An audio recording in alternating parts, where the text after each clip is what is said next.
ज़्यादातर लोगों के पास बैंक अकाउंट है और इसीलिए बैंक का एक बहुत ही इंपॉर्टेंट नियम बदल गया है जो आपको जानना चाहिए। नमस्कार, मैं हूं प्रियंका संभव। आप देख रहे हैं मनी 9 और जिस इंपॉर्टेंट चेंज के बारे में मैं बात कर रही हूँ वो है नॉमिनी का प्रोसेस।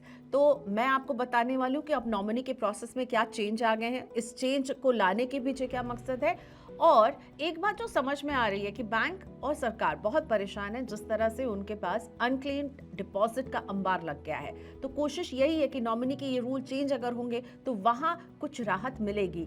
लेकिन सवाल उठता है कि क्या वहाँ पर राहत मिलेगी। तो चलिए एक एक करके समझते हैं। सबसे पहले जो चेंज हुआ है वो जान लीजिए। अगर आप बैंक अकाउंट है आपके पास तो ध्यान रखिए कि अभी तक बैंक के ये नियम होते थे कि आपके बैंक अकाउंट का एक ही नॉमिनी आप अपॉइंट कर सकते थे, लेकिन अब एक नॉमिनी की जगह आप 4 नॉमिनी अपने बैंक अकाउंट के लिए अपॉइंट कर सकते हैं। ये एक बड़ा बदलाव है। एक नॉमिनी से 4 तक ले जाने में कोविड का रोल बहुत इंपॉर्टेंट हो जाता है। कोविड के वक्त हमने कई सारे परिवारों में देखा कि जो 2 अडल्ट्स थे यानी वाइफ और हस्बैंड, उनकी मृत्यु हो गई और उसके बाद नॉमिनी अब हस्बैंड के अकाउंट में अमूमन वाइफ ही नॉमिनी होती है। ऐसे में बच्चों को बहुत दिक्कत हो रही थी क्योंकि अगर कोई नॉमिनी नहीं है तो जो क्लेमेंट हैं या जो लीगल आयर हैं जिनको वो पैसा मिलना चाहिए, उन्हें साबित करना होगा कि वही उसके कानूनी उत्तराधिकारी हैं और ये बहुत लंबा प्रोसेस होता है और कई परिवारों को पैसा होते हुए बैंक अकाउंट में नहीं मिल पा रहा था। और उसी समय से इस पर सोच विचार शुरू हुआ कि कुछ ऐसा किया जाए कि नॉमिनी का प्रोसेस जो है और आसान हो, लोगों के लिए अपना पैसा पाना जो है वो बहुत आसान हो जाए। इसीलिए अब जो है 1 नवंबर से फाइनेंस मिनिस्ट्री ने नए गाइडलाइन जारी किए हैं। हर बैंक में एक बैंक अकाउंट होल्डर 4 नॉमिनी तक अपॉइंट कर सकता है। मुझे लगता है a step in the right direction तो ये है, लेकिन आगे मैं इसको थोड़ा सा और इस पर एक सवाल जो है वो उठाऊंगी। पर ये भी जान लीजिए कि बैंक अकाउंट में आप 4 नॉमिनी अपने डिपॉजिट के लिए रख सकते हैं। साथ ही में बैंक लॉकर में भी अगर आप उसकी भी सुविधा ले रहे हैं तो वहां पर भी आप 4 नॉमिनी तक अपॉइंट कर सकते हैं। कंपलसरी नहीं है कि 4 ही नॉमिनी रखें, आप अभी भी चाहें तो 1, 2 या 3 रख सकते हैं, लेकिन आप 1 से ज्यादा नॉमिनी रख सकते हैं। पुराने रूल के तहत केवल 1 ही नॉमिनी अपॉइंट करने की फैसिलिटी मिलती थी। अब 4 नॉमिनी आप अपॉइंट कर पाएंगे। 1 नवंबर से बैंक्स को इसे लागू करना है। तो नए अकाउंट होल्डर्स जो होंगे या नए बैंक अकाउंट जो खोलने जाएंगे उनको फॉर्म में अब 4 ऑप्शन मिलेंगे नॉमिनी वाले कॉलम में। अब ये समझिए कि नॉमिनी नियुक्त करने के भी 2 तरीके होंगे, एक सक्सेसिव नॉमिनेशन और दूसरा साइमल्टेनियस नॉमिनेशन। इन दोनों को समझते हैं क्या है।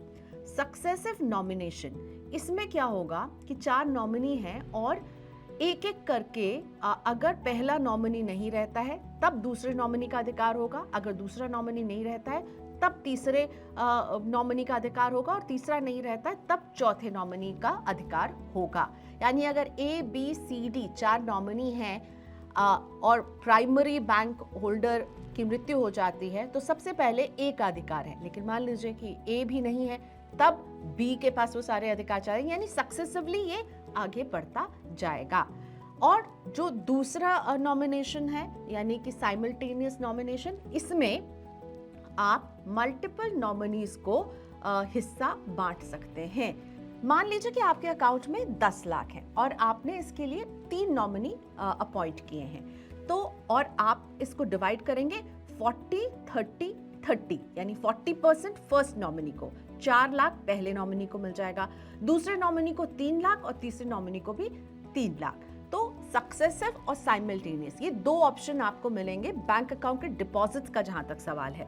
लेकिन जहां तक सवाल है कि अगर आपने बैंक की सेफ कस्टडी में कोई सामान रखा है या फिर बैंक के लॉकर का इस्तेमाल कर रहे हैं, तब वहां आपको साइमल्टेनियस नॉमिनी का फायदा नहीं मिलने वाला है। वहां केवल एक ही ऑप्शन है कि आप सक्सेसिव नॉमिनेशन डिसाइड करेंगे, यानी अगर आपने 3 नॉमिनी डिसाइड किए हैं तो पहली नॉमिनी के नहीं रहने पर दूसरे नॉमिनी का अधिकार जो है वो होगा उस पूरे जो भी सामान है उस पर, दूसरा नहीं है, पहला और दूसरा नहीं, तब तीसरे नॉमिनी का अधिकार होगा।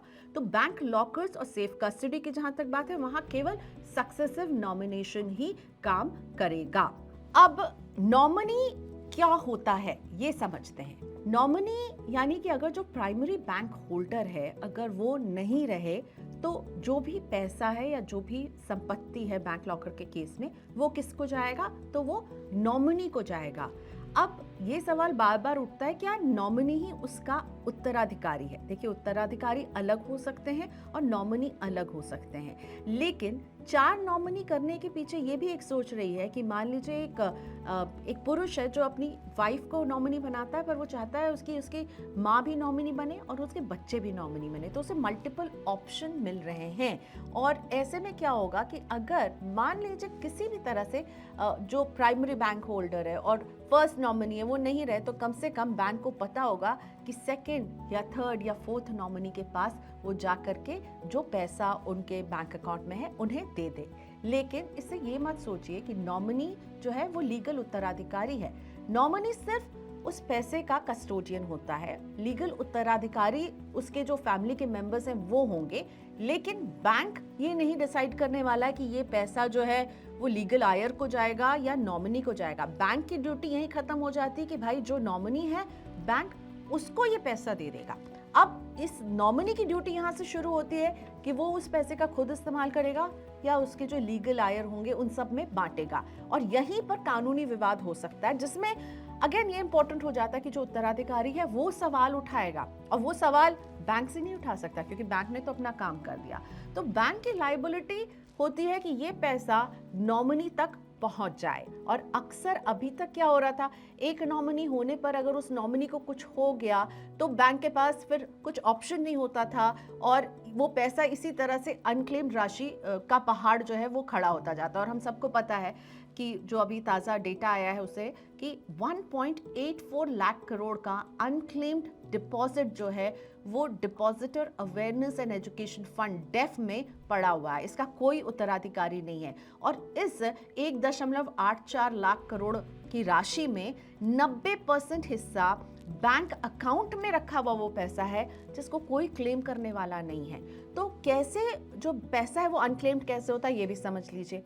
मान लीजिए कोई बैंक अकाउंट है जिसमें 2 साल तक कोई भी ट्रांजैक्शन कोई भी एक्टिविटी नहीं होती है, तब बैंक उसे इनऑपरेटिव या डोरमेंट अकाउंट घोषित कर देते हैं। 2 साल के बाद अगले 8 साल तक भी जब कोई भी उस पे एक्टिविटी ट्रांजैक्शन नहीं होती है, तब बैंक इस पैसे को अनक्लेम्ड मानते हुए आरबीआई के depositor education and awareness fund DEAF account में जमा कर देते हैं। और अभी बैंक अकाउंट का पैसा, अलग अलग इन्वेस्टमेंट्स का पैसा जिसमें शेयर मार्केट का पैसा है, म्यूचुअल फंड का पैसा, इंश्योरेंस का पैसा है, ये सब इस डेफ अकाउंट में ही जाता है। लेकिन अभी जो डेफ अकाउंट में राशि है इसमें 90% ऐसा पैसा है जो कि बैंक अकाउंट्स जो है unclaimed inoperative dormant bank account से पहुंची हुई रकम है।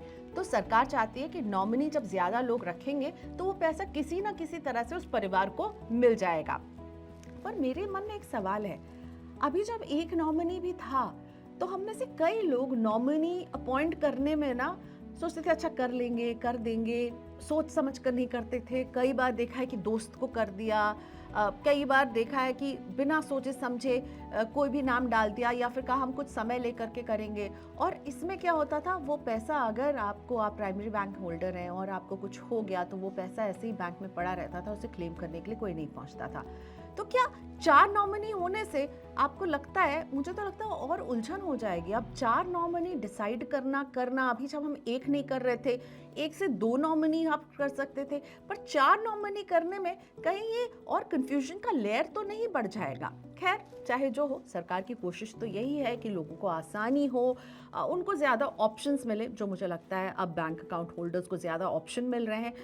और हमारी मनी9 की तरफ से आपको यही सलाह होगी, अगर आप एक बैंक अकाउंट होल्ड करते हैं, एक बैंक लॉकर रखते हैं या बैंक के सेफ कस्टडी में अपना कुछ सामान रख रहे हैं, तो प्लीज़ इस स्टेप को स्किप नहीं कीजिएगा। 4 नॉमिनी तक आप अपॉइंट कर सकते हैं। 4 नहीं करना चाहते हैं तो आप 1 या 1 से ज़्यादा 2, यानी एक प्लान ए और प्लान बी तो ज़रूर होना चाहिए। और सरकार तो कह रही है कि plan A, plan B, plan C, plan D तक का ऑप्शन आपको दे रही है। तो नॉमिनी बहुत ही इंपॉर्टेंट हो जाता है किसी भी इन्वेस्टमेंट को आप जब करते हैं, कोई बैंक अकाउंट जब खोलते हैं, इस इंपॉर्टेंट स्टेप को इग्नोर नहीं कीजिएगा, क्योंकि जब आप इसको इग्नोर करते हैं तो कहीं ना कहीं आप जो बचत कर रहे हैं, जो कमा रहे हैं अपनों के लिए, उसको आप ऐसे ही लावारिस छोड़ देते हैं, उसको कोई पूछने वाला नहीं होता, क्योंकि आपके अपनों को पता ही नहीं होता है कि कहाँ बैंक अकाउंट में पैसे हैं, कहाँ इन्वेस्टमेंट के पैसे हैं। तो इसीलिए नॉमिनी एक बहुत ही इंपॉर्टेंट स्टेप है। लेकिन 4 नॉमिनी अगर आपको कंफ्यूज कर रहा है तो कोई बात नहीं, मैंने जैसे कहा कम से कम 2 नॉमिनी तो ज़रूर ही अपॉइंट कर दीजिएगा। बैंकों को इसे लागू करने में थोड़ा सा वक्त लगेगा, मुझे लगता है नए बैंक अकाउंट में ये बहुत ईजिली इम्प्लीमेंट हो जाएगा, नए फॉर्म्स आ जाएंगे। लेकिन जिन लोगों का पुराना बैंक अकाउंट चल रहा है, उन्हें जाकर के बैंक को मेल करके बताना होगा कि देखिए आप अपने नॉमिनी के नंबर्स बढ़ाइए, आपको ये फैसिलिटी मिल रही है। तो ये स्टेप तो आपको उठाना होगा। बैंक आपको बता सकते हैं, आपके लिए नियम बदल सकते हैं, लेकिन नॉमिनी को अपॉइंट करना ये आपकी जिम्मेदारी होगी, और ये एक बहुत ही इंपॉर्टेंट स्टेप होता है जब भी आप फाइनेंशियल प्लानिंग करते हैं। उम्मीद करते हैं इस वीडियो में आपको कुछ काम की जानकारी मिली होगी। आप क्या सोचते हैं, एक नॉमिनी से अब जो बढ़ा के 4 नॉमिनी कर दिया, ये a step in the right direction है? क्या आप जाएंगे अपने बैंक अकाउंट में और अपने नॉमिनी के नंबर्स को बढ़ाएंगे? यानी अगर अभी तक आपके बैंक अकाउंट में केवल एक नॉमिनी है, तो क्या आप कुछ और लोगों को, अपने फैमिली के कुछ और मेंबर को बतौर नॉमिनी वहाँ पे नियुक्त करेंगे? कमेंट सेक्शन में आपके कमेंट्स का इंतजार रहेगा। देखते रहिए मनी 9।